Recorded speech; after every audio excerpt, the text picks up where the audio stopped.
जय शिवराय मित्रांनो. मुख्यमंत्री माझी लाडकी बहीण योजना या योजनेकरता ऑनलाईन पद्धतीने अर्ज भरायला सुरू झालेले आहेत. 31 ऑगस्ट 2024 पर्यंत हे अर्ज ऑनलाईन पद्धतीने भरले जाणार आहे आणि आजच्या व्हिडिओच्या माध्यमातून हाच अर्ज स्वतः ऑनलाईन पद्धतीने कसा भरायचा याच्याबद्दलची सविस्तर अशी माहिती घेण्याचा प्रयत्न करणार आहोत. मित्रांनो, नारी शक्ती दूत नावाचं एक ऍप्लिकेशन महाराष्ट्र शासनाच्या माध्यमातून विकसित करण्यात आलेलं आहे. या ऍप्लिकेशनची लिंक आपल्याला व्हिडिओच्या डिस्क्रिप्शन बॉक्स मध्ये मिळेल किंवा आपण गुगल प्ले स्टोर वरती सुद्धा डाउनलोड करू शकता आणि याच ऍप्लिकेशनच्या माध्यमातून स्वतः नोंदणी करून आपल्याला हा अर्ज भरता येणार आहे. जे लाभार्थी निरक्षर असतील, ज्यांना हा अर्ज ऑनलाईन पद्धतीने भरता येणार नाही, अशा लाभार्थ्यांना अंगणवाडी सेविकेच्या मदतीने हा अर्ज भरता येणार आहे. याच्यासाठी अंगणवाडी सेविकांना 50 रुपयाचा भत्ता प्रति अर्ज दिला जाणार आहे. मित्रांनो, हा अर्ज भरण्यासाठी आपल्याला नारी शक्ती दूत नावाचं ऍप्लिकेशन इन्स्टॉल करायचे, डाउनलोड करायचे. नारी शक्ती नावाने आपण या ठिकाणी सर्च करू शकता.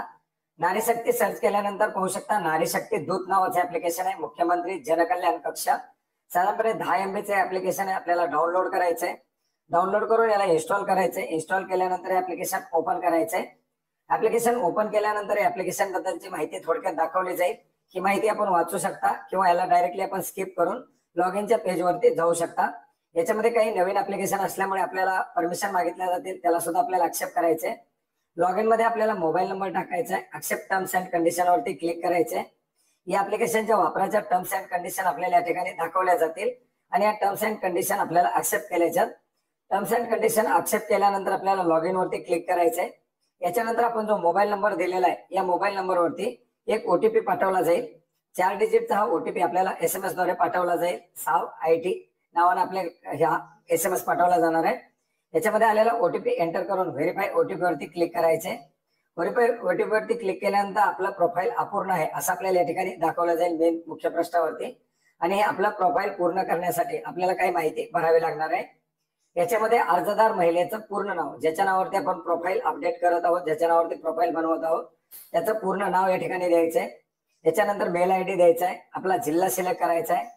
जिल्हा सिलेक्ट केल्यानंतर खाली तालुका सिलेक्ट करण्याचे ऑप्शन येईल. याच्यामध्ये तालुका सिलेक्ट करायचा आहे आणि नारी शक्तीच्या प्रकारामध्ये आपला जो प्रकार असेल तो प्रकार आपल्याला या ठिकाणी निवडायचा आहे.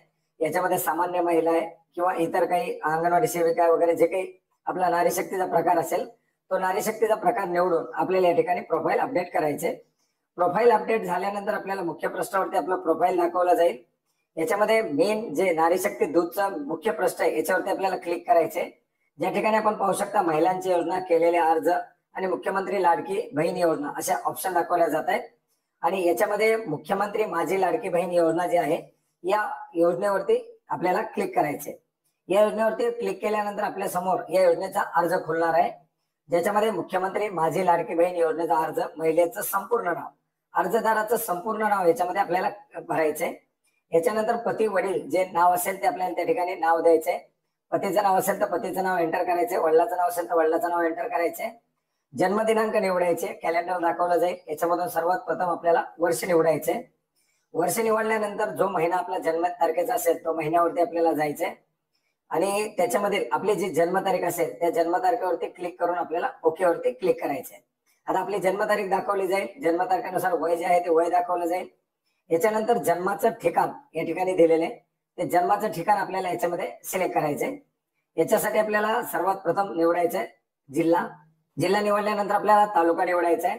तालुका निवडल्यानंतर गाव आणि शहर, जे काही गाव असेल ज्या गावामध्ये आपलं जन्माचं ठिकाण आहे ते गाव निवडायचंय. याच्यानंतर आपल्याला पुढे ग्रामपंचायत निवडायची आहे. ग्रामपंचायत निवडल्यानंतर त्या ठिकाणी आपल्याला पिनकोड निवडायचा आहे, पिनकोड द्यायचा आहे आणि आपला जो आता स्थानिक पत्ता असेल तो स्थानिक पत्ता याच्यामध्ये एंटर करायचा आहे. याच्यानंतर मोबाईल नंबर, आधार नंबर ही माहिती द्यायची आहे. शासनाच्या इतर विभागामार्फत राबवण्यात येणाऱ्या योजनांचा लाभ घेतात का नाही, नसेल तर नाही करायचे, असेल तर होय करायचे आणि होय जर असेल तर लाभाची जी रक्कम आहे ती आपल्याला त्या ठिकाणी नमूद करायची आहे. आता याच्यामध्ये 1000 रुपये लाभ मिळत असेल तर 500 रुपये लाभ मिळणार आहे. 500 रुपये मिळत असेल तर 1000 मिळणार आहे. 1200 मिळत असेल तर 300 मिळणार आहे. 1500 रुपयापेक्षा जास्त लाभ नसावा. याच्यानंतर आपली योजना दाखवली जात आहे, मुख्यमंत्री लाडकी बहीण योजना. याच्यानंतर लाभार्थ्याची वैवाहिक स्थिती निवडायची. विवाहित, अविवाहित, विधवा, परित्यक्त्या, घटस्फोटित जे काही असेल ते याच्यामधून आपल्याला निवडायचे. निराधार असेल तर निराधार निवडायचे. विधवा असेल तर विधवा निवडायचे. ही माहिती भरल्यानंतर आपल्याला पुढे लाभार्थ्याच्या बँक खात्याची माहिती द्यायची आहे. मित्रांनो, याच्यामध्ये बँक खातं हे वैयक्तिक असावं. याच्यामध्ये जॉईंट खातं किंवा इतर कोणाचं खातं जोडू नका. याच्यामध्ये बँकेचं पूर्ण नाव, बँक धारकाचं नाव, खाते क्रमांक आणि IFSC कोड द्यायचा आहे. आपला आधार क्रमांक बँक खात्याला जोडलेला आहे का, हो आणि असावाच. याच्यानंतर आपल्याला खाली कागदपत्र अपलोड करायचे. याच्यामध्ये कागदपत्र महत्वाचे जे आहेत ते आपण कालच पाहिलेले की कुठली कुठली कागदपत्र याच्यामध्ये मागितली जात आहेत. कारण कागदपत्रामध्ये बदल करण्यात आलेले आहेत. आधार कार्ड कंपल्सरी द्यायचे. आदिवासी प्रमाणपत्राच्या जागेवरती आपल्याला शाळा सोडल्याचा दाखला, जरा डोमिसाईल असेल तर डोमिसाईल द्यायचे. नसेल तर आपल्याकडे जे काही रेशन कार्ड असेल, आपलं जे काही मतदान कार्ड असेल, अशी जुनी जी कागदपत्र असतील ते आपल्याला या ठिकाणी अपलोड करायचे. उत्पन्नाच्या दाखल्याच्या ठिकाणी सुद्धा अट शिथिल करण्यात आलेली आहे. पिवळा आणि केशरी रेशन कार्ड धारक असतील तर उत्पन्नाचं प्रमाणपत्र गरज नाही. उत्पन्नाचं प्रमाणपत्र असेल तर द्यायचे, नसेल तर पिवळं केशरी रेशन कार्ड आपल्याला अपलोड करायचे. अर्जदाराचं हमीपत्र डाउनलोड करून ते भरून या ठिकाणी अपलोड करायचे. आणि बँकेचं पासबुक नसेल तर चेकची कॉपी वगैरे आपण अपलोड करू शकता.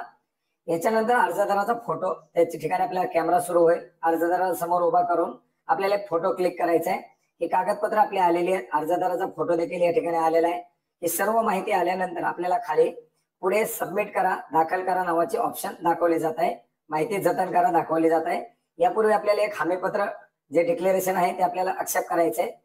याच्यामध्ये अर्जदाराचं हमीपत्र, जे हमीपत्र आपण सही करून जोडलेलं आहे तेच हमीपत्र आपल्याला या ठिकाणी दाखवलं जात आहे. आणि हमीपत्र आपल्याला स्वीकारा म्हणून क्लिक करायचे. हमीपत्र स्वीकारा क्लिक करून माहिती जतन करावरती क्लिक करायचे. माहिती जतन करावरती क्लिक केल्यानंतर आपल्या समोर आपण जी काही माहिती भरलेली ती सर्व माहिती या ठिकाणी दाखवली जाईल. याच्यामध्ये नाव, बँकेची डिटेल, आपले भरलेले जे काही कागदपत्र आहेत ते कागदपत्राचे रिव्ह्यू, हे सर्व आपल्याला या ठिकाणी बरोबर आहे का पाहायचंय. आणि याच्या खाली ऑप्शन आहे सबमिटचे, या सबमिट वरती क्लिक करायचे.